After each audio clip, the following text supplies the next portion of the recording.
कभी नहाए भी नहीं, ट्रेन का सफर है, नहा नहीं पाते देखने को। लेकिन जब हम मंदिर में वहां पहुंचते हैं, बस्ती में पहुंचते हैं और वो मंदिर दूर से दिखाई देता है तो प्रसन्नता बढ़ जाती है। कहते हैं सब जल्दी पहुंचते हो, धर्मशाला में करते रहो, कपड़े लत्ते सब रखकर कहते पहले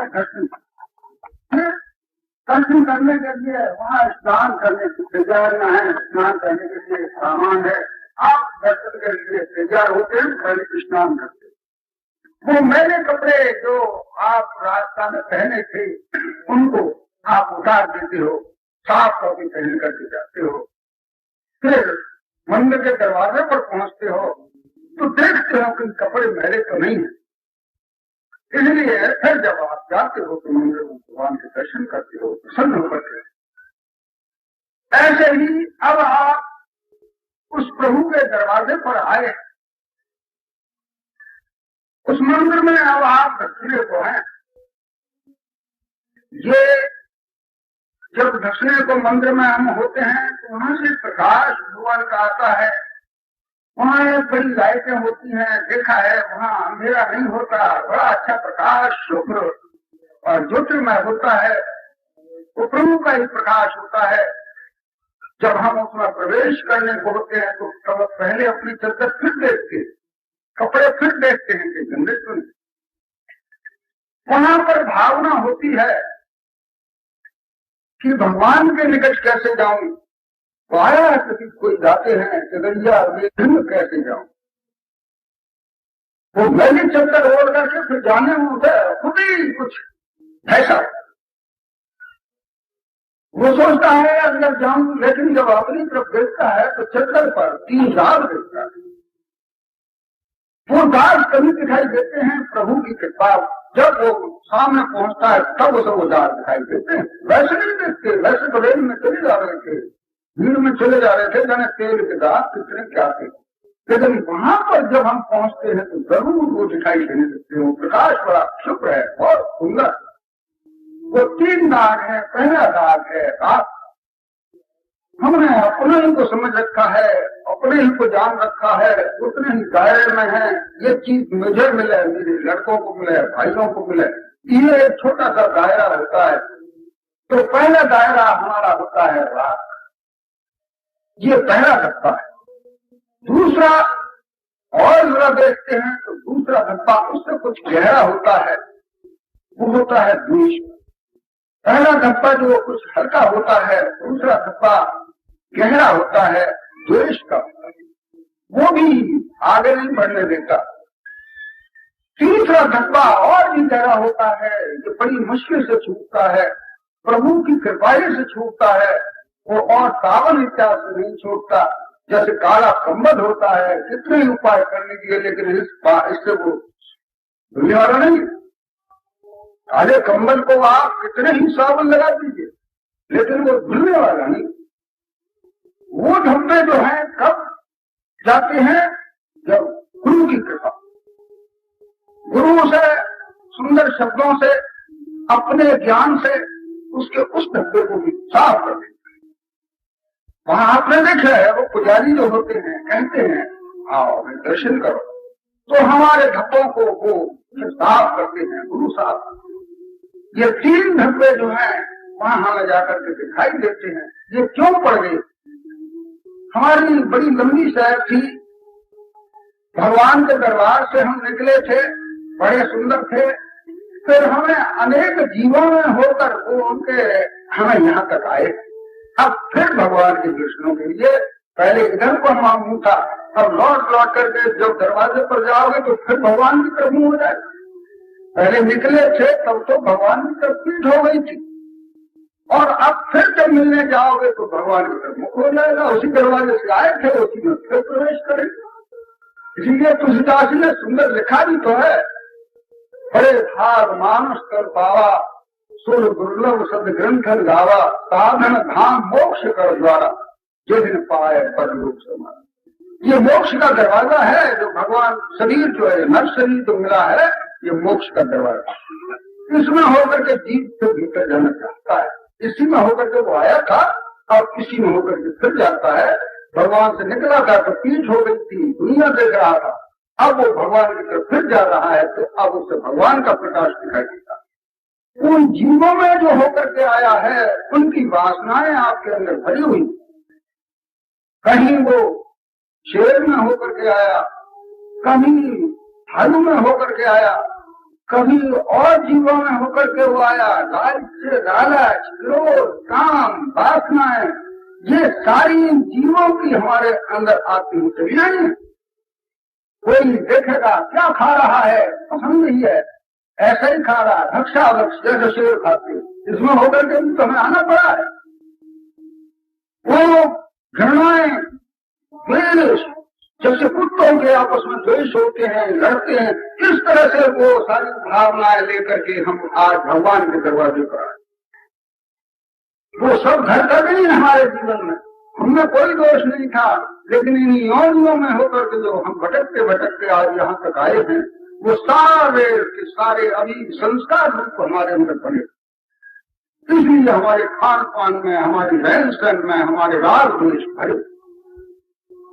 ये अब आकर के साफ होंगे और साफ होकर के आप मंदिर में प्रवेश करें। अब आप लौट नहीं सकते। निश्चय जानिए कि जो भी इधर आ गया है वो भीतर प्रवेश अवश्य करेगा, दर्शन अवश्य। ये ऐसा था। यहाँ पर हर बच्चा, हर जाति का, हर छोटा बड़ा, सभी विद्वान। आपने देखा है मंदिरों में कोई भूल जाते हैं क्या विद्वान? जाने कौन कौन जाते हैं, सभी जाते हैं, दरवाजा खुला हो। इस तरह से भगवान का दरवाजा खुला हुआ है और हम सब उसमें प्रवेश करने वाले हैं। ये थोड़ी सी बात भी होती है, ठीक है, इनको प्रभु ठीक कर। रात के लिए उपदेश देते हैं, भाई ये देखो दायरे को तोड़ो, इसे हटाओ, तो हम थोड़ा सा उससे जल्दी हट जाते हैं, हरकत बहुत हल्का सा है। फिर द्वेष भी हट जाते हैं, कुछ दिनों के अभ्यास से, गुरु की सोहबत से वो द्वेष भी हट जाते हैं। लेकिन एक चीज जो सबसे अंतर में बना हुआ है, काला धब्बा जिसको हमने कम्बल का धब्बा कहा है, वो है घृणा। जब तक हम इस घृणा को नहीं त्यागेंगे भीतर जाना मुश्किल। भगवान ने कई बार इसको समझाया है, बहुत दफा समझाया है। तो ये दिन जो हमें मिले ये जन्म बार बार जो मिलता है, किसके लिए मिलता है? इस घृणा से। और इन चीजों को तुम आज ही तो इन्हें छोड़कर कैसे प्रवेश करोगे उसमें? तुम्हारी खुद ही तुम कहोगे कि मैं अभी गंदा हूं। स्वामी रामकृष्ण परमहंस के जीवन की घटना है। वो सवेरे से प्रार्थना करते थे, रात को प्रार्थना करते थे, कल दिन आवेगा, माँ मुझे प्यार करेगी, मैं वही सबसे अलग हो जाऊंगा। लेकिन जब शाम होती थी, दिन भर निकल जाता था, तो पत्थर से मूड मारते थे कि आज का दिन निकल गया, लेकिन हे प्रभु मेरे अंदर से ये घृणा नहीं निकली। कैसा आदमी? क्या हमने ये प्रण किया है कल से इस घृणा को निकाल देंगे? दरवाजे पर आ गए, लेकिन फिर भी हमारे अंदर, हम ब्राह्मण हैं, ये शूद्र है, ये कब निकलेगा? प्रभु के दर्शन करने के लिए तैयार खड़े हैं और फिर भी हमारे अंदर ये भावना चली जा रही है। कैसे वहां जाकर के हम पहुंचे? जरा सोचिए, इन सब चीजों को यहाँ फेंकना पड़ेगा, तब तुम इसके अंदर प्रवेश कर पाओ। ये मंदिर के पुजारी तो होते हैं, ऐसे पवित्र होते हैं, ऐसे जानकार होते हैं, तुम्हारे अंदर की चीज को पकड़ लेते हैं, भीतर नहीं जानते। तो उस घृणा के दूर करने के लिए प्रयत्न करो, रोजाना प्रयत्न करो, रोजाना प्रार्थना करो प्रभु से, हे प्रभु ये हमारे घृणा जो है ये हमारे हृदय से निकाल दो। क्योंकि ईश्वर सब में बैठा हुआ है, हम ईश्वर से ही घृणा करते चले हैं ईश्वर से मिलने के लिए, लेकिन देखते हैं चले ये कौन मिल गया। सवेरे ही हम चले थे भगवान के दर्शन, मंदिर के दर्शन के लिए, लेकिन ये फलाना, ये ऐसा, ये लंगड़ा, ये सूत्र, ये चमार कहां से आ गया? कैसे तुम मंदिर करो तो दरवाजा वहीं बंद हो गया। इसलिए इस घृणा को दूर करने की कोशिश भगवान कृष्ण ने इसके बड़े सुंदर उपदेश दिए हैं। पांडवों का यज्ञ हुआ, बड़े बड़े दूर से पंडित बुलाए गए, यज्ञ प्रारंभ हुआ। युधिष्ठिर ने पूछा, महाराज यज्ञ तो आप कर रहे हैं, और ये भी ठीक है कि जब आप हैं तो एक सफलता भी हमें अवश्य होगी। आप परम परमात्मा है, तो आपको ऐसा ही कहते हैं, हम ही देखते हैं कि आप पूर्ण है। तो यदि आपके जो अध्यक्षता में होगी वो तो पूर्ण होगी, लेकिन हमें ये कैसे मालूम पड़ा कि ये पूर्ण हो गया? क्या आप कह देंगे उससे हम मान लेना चाहिए? तो नहीं, हमारे कहने से मत मान। घंटा बजेगा, जब तुम्हारी यज्ञ समाप्त हो जाएगी, पूर्ण हो जाएगी, ईश्वर उसे मान लेगा, तो घंटा बजेगा। यज्ञ का सारा चलती रही 18 दिन 20 दिन, जब तक वो यज्ञ हुई। बहुत ही रोजाना अनेक दान पुण्य, गायें और अन्न धन सोना सब को बांटते। यज्ञ का अंतिम दिन आया, उसके लिए भगवान ने कहा कि देखो, वैसे तो रोजाना खाते ही हैं, लेकिन आप सबको निमंत्रण करो, बस्ती वालों को, कोई रह न जाए। उन्होंने कहा अच्छा। उन्होंने बस्ती में सबको बड़े आदमी पहलवा वो आई पूछा कह आया, ठीक सबको भोजन कराया गया, खूब खाया, सबने अच्छा किया, वो बहुत खुश हुए, सबको दक्षिणाएं दी गई। वो घंटा नहीं बजा। युधिष्ठिर ने पूछा महाराज घंटा तो बजा नहीं, हमारा ये पूर्ण भी हो गया, पूर्ण आहुति भी लग गई, घंटा तो नहीं बजा। कहने अभी ये कमी रह गई है, उसे हम जानते हैं, तुम्हारी समझ में नहीं आई। क्या तुम्हारा ये एक सुफच रहता है बड़ा नाम का, उसको किसी ने खबर ही नहीं दी। वो नहीं आया है इस वास्ते उसकी एक अंदर की भावना जो है उस घंटे को उन्होंने जल्दी करो, उन्हें बिठा करके अच्छी तरह से वो लाए, पालकी में लाए। ऐसा आदमी है पालकी भेजी उसमें वो आए, और खाने को कौन खिलावेगा ना? और सबसे ज्यादा द्रौपदी जो है महिलाओं वो खिलाए। हम लोग नहीं, बल्कि द्रौपदी जो अच्छा मेहमान होता है उसके लिए घर की लड़कियां स्त्रियां भोजन कराती, तो द्रौपदी के सुपुर्द किया गया कि इनको भोजन करा। द्रौपदी ने जब जाना कि हाँ ये महात्मा है, बड़ा अच्छा, थोड़ा सा सब चीजें ठीक करके और थाल अच्छा सा लगा करके सामने रखा, बैठने का इंतजाम खूब किया। वो जब खाने के लिए बैठे तो उन्होंने कहीं मीठा था, कहीं नमकीन था, कहीं पूड़ियां थी, कहीं कचौड़ी थी, कहीं खीर थी, उन्होंने लेकर के सबको एक जगह समेटा कर दिया और फिर वो खाने लगे। द्रौपदी तो बड़ी घृणा हुई कि रहा में तरी पर खिलाती गई, तो खा कर हो चुका तो धन्यवाद प्रभु को हाथ जोड़े। युधिष्ठिर ने कहा महाराज वो तो भोजन करके आ गए, लेकिन घंटा तो बजा नहीं। कहा आप भी एक कमी रहेगी भाई, तो ये कमी रहेगी कि उसने घृणा की, खिलाने वाले ने इसके साथ घृणा, उसकी आत्मा को नहीं देखा, इसके शरीर को। वो बड़ा पवित्र था, वो सारे रसों को एक साथ लेना चाहता था। भगवान के रस को मिला करके सारे रस मिल जाते हैं तो एक अद्भुत रस बनता है, आप नहीं जानते। जब सब रसों को एक साथ कर दिया जाता है वो ईश्वरी रस होगा, क्योंकि ईश्वरी ये सारे रस उसमें से निकले, इसलिए जो सब रसों को एक जगह करके खाता है मनुष्य तो अद्भुत रस बनता है, वो ईश्वरी रस। वो उसने किया था, वाली द्रौपदी ये सोच रही थी कि ये क्या कर रहा, इसलिए उसको फिर लड़ा। अब तो बात और होगी, अब उनके चरण पकड़ के सबको अच्छी तरह से सोने की पालकी में बिठा दी, फिर भीतर ले।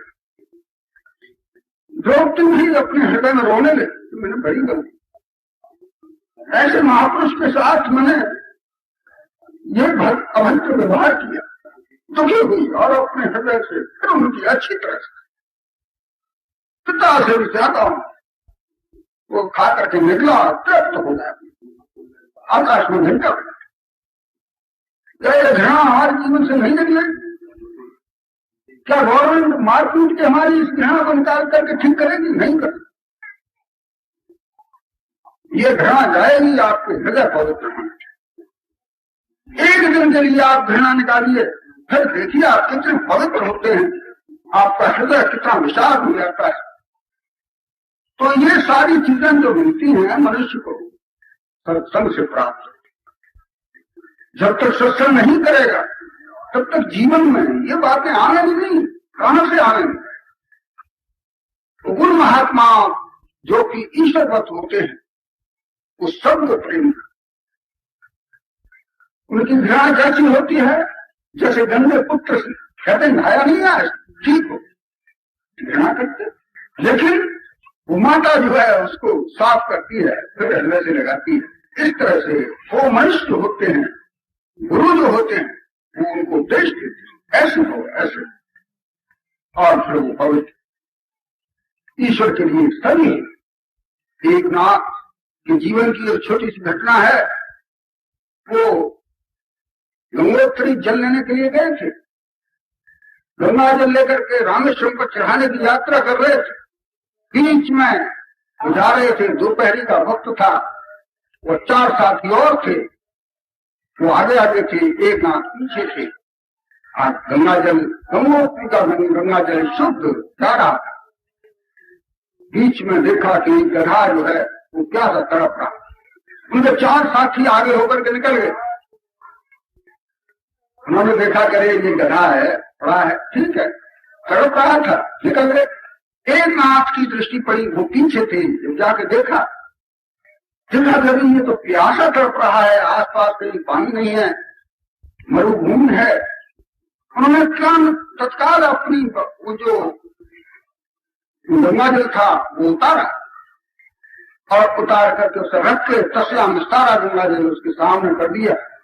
वो गंगा जो था गंगा जल पी करके और खड़ा हो। पीछे के आगे के साथियों ने देखा एक नाथ क्या कर रहा है। उन्होंने कहा एक नाथ तुमने क्या किया? कैसा गंगा जल, पवित्र गंगा जल, और किस जानवर को खिला दिया?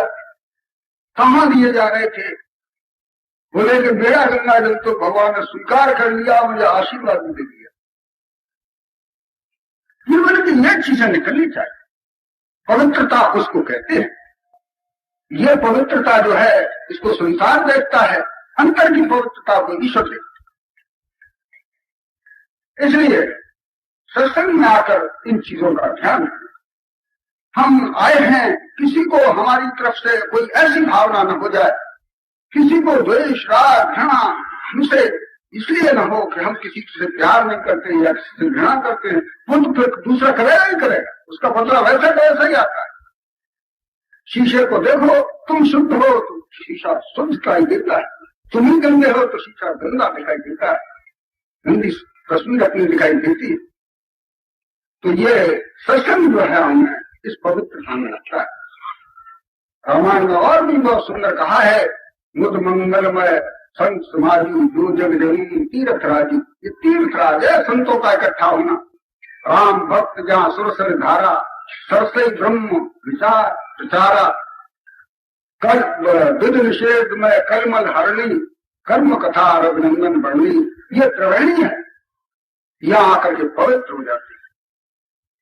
मज्जन फल पाइए तत्काला, काक हो तिक बकहु मराला। सुने आश्चर्य करे जन कोई, सत्संगत मेहमानी हुए।